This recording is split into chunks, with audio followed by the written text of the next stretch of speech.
I've got it! The priceless artifact of the One Ring! No one will take it from us! From time to time, the human race creates priceless objects of historical significance that are revered by everyone. And of course, these pieces need to be preserved for future generations. Well, that is unless someone comes along and accidentally destroys them. Here are 10 priceless artifacts destroyed by accident. Number 10 is a Chinese lamp. Ming vases are priceless antiques dating all the way back to 15th century China. Just to give you an idea, a single Ming vase can fetch millions of dollars at auction. But of course, that valuation depends entirely on what you do with it. That's because in 2012, a rare Ming vase was put up for auction that some bonehead had turned into a lamp. They had actually glued a wooden base to the priceless relic, attached metal fixings at the neck, and then ran a wire through a drilled hole to the light bulb. Experts estimate that if it had remained untouched, it would be worth $3 to $4 million. But somehow the vase still sold for $730,000. But believe it or not, this is not the only case of Ming vandalism. Around the same time, another priceless Ming vase was found cracked and had been converted into an umbrella stand. DIY has never been so expensive. Number 9 is a 19th century guitar. In Quentin Tarantino's western, The Hateful Eight, Kurt Russell demolished an irreplaceable guitar. It had been loaned to the Hateful Eight filmmakers. It was an authentic Martin acoustic guitar, handcrafted from the 1870s. As you can guess, there aren't that many still around. The guitar was added to the scene for authenticity, and in it, actress Jennifer Jason Leigh was strumming the real guitar which Kurt Russell's character was supposed to destroy in a fit of rage. But the plan was to stop filming during the scene and then swap the guitar with a fake so that Kurt Russell could destroy it. But guess what? That didn't happen! But guess what? No one had told Kurt that. He thought the guitar was the fake and smashed it into a million pieces. The camera caught Jennifer Jason Leigh's real reaction, which was left in the final movie. That's an expensive mistake. That's nightmares for everybody. Number 8 is a parachuting rat. In 2003, one of the world's most famous contemporary artists, Banksy, painted a series of anti-war paintings in Melbourne, Australia. Known as the Parachuting Rat series, they were painted onto street walls and were widely considered to be priceless pieces of art. But one contractor from Melbourne mustn't have gotten the memo because he painted over one of the wall paintings. The Melbourne Council itself tends to promote street art, however, they take exception to gang tags spray painted on walls. Guess what they thought the Banksy artwork was? That's where the misunderstanding came from, as the cleaners were going around the city removing such tags and other gang-related graffiti wherever they found it. And all the Lord Mayor of Melbourne could say about the destruction of the Banksy painting was that it was an honest mistake. Yeah, an expensive one. Number 7 is a crushed violin.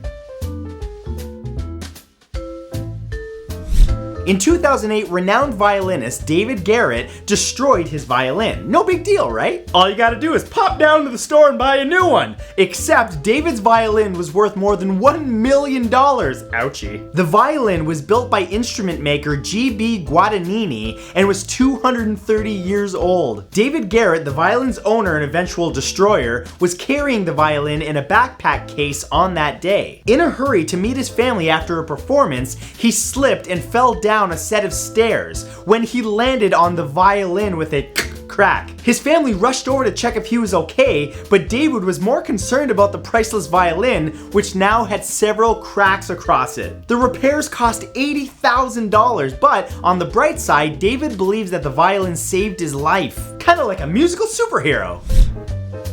Number 6 is Thomas Jefferson's wine. A New York wine merchant once turned one of the rarest bottles of wine into the world's most expensive puddle. William Sokolin was known for his showmanship at fancy black tie events. In 1989, he attended a dinner party celebrating the most recent and best wines from Bordeaux. He knew that the highest profile wine experts in New York would be attending, so he decided to show off. And William did this by bringing a 200-year-old bottle of wine, hoping that someone at the event would eventually buy it. But the wine itself was very special. The bottle had been owned by Thomas Jefferson himself and even had his signature on the label. But while showing the unopened bottle off to the people at the table, William accidentally struck the bottle against the serving table. The bottle shattered and the story has become legend in drinking circles and in YouTube videos. Bonehead, bonehead. Number 5 is Picassos Lireve. A masterpiece was nearly destroyed by the clumsiness of a billionaire. The painting in question is the Lireve, a 1932 portrait Picasso painted of his mistress. In 1997, the portrait was sold for $48.4 million, and it only took Picasso 5 hours to paint it. In 2001, casino magnate Steve Wynn bought the painting, and in 2006, showed it off to some of his friends at his Las Vegas casino. Unfortunately, Steve Wynn suffers from a condition which affects his peripheral vision. So, as he stood next to the painting talking about its importance and how Picasso painted it, disaster struck. Like many people, Steve talks while moving his hands, and at one point gestured to the side, poking his elbow straight through the middle of the painting, tearing it to pieces. And over here, I invested $500 million into this. Okay, excuse me while I jump off this casino. Number 4 are the Elgin Marbles. The British Museum once accidentally damaged one of the most important surviving relics of ancient Greece. The Elgin Marbles are a series of stone sculptures which were part of the Temple of the Parthenon in Athens during the 5th century BC. When they were housed in the British Museum of London, they were covered in a layer of grime for decades of pollution throughout the 19th and early 20th centuries. During several attempts to clean the sculptures, chemicals such as nitric acid were used, and finally stone scrapers were used to dislodge the dirt. Unfortunately, this also eroded 2.55 millimeters of the surface. And this removed much of the detail on the statues, which had survived for thousands of years. Wash, wash, wash, chip, chip, chip. Ha, boss, I made a boo-boo! Number 3 are the Nazca Lines.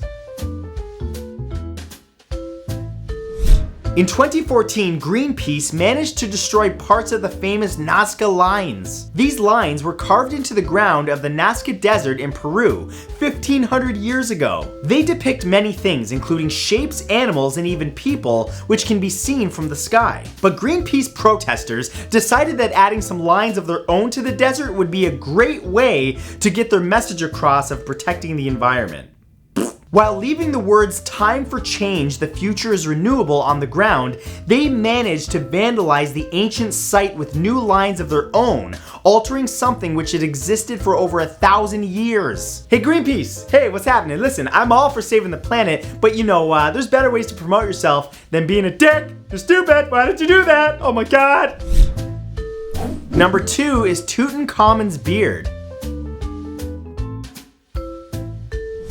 Tutankhamen is the most famous Egyptian pharaoh of all time, and his burial mask is one of the most priceless artifacts in history. It was crafted out of gold and intricate lapis lazuli. Something so irreplaceable should be handled with care, and yet in 2014, workers managed to break the mask's beard off. Instead of following strict procedures to restore the mask to its former glory, an as of yet unidentified person glued the beard back on using epoxy. Hey, they did a great job, except that it was off-center. Experts noticed the damage and the fact that old Tutankhamen was now sporting a squint beard, and there was a national inquiry as to what happened. While no one knows exactly who was responsible, 8 employees of Egypt's National Museum are awaiting trial for being involved. Huh, could you imagine that guy's panic? He's like, got to be clean, got to be safe, snap.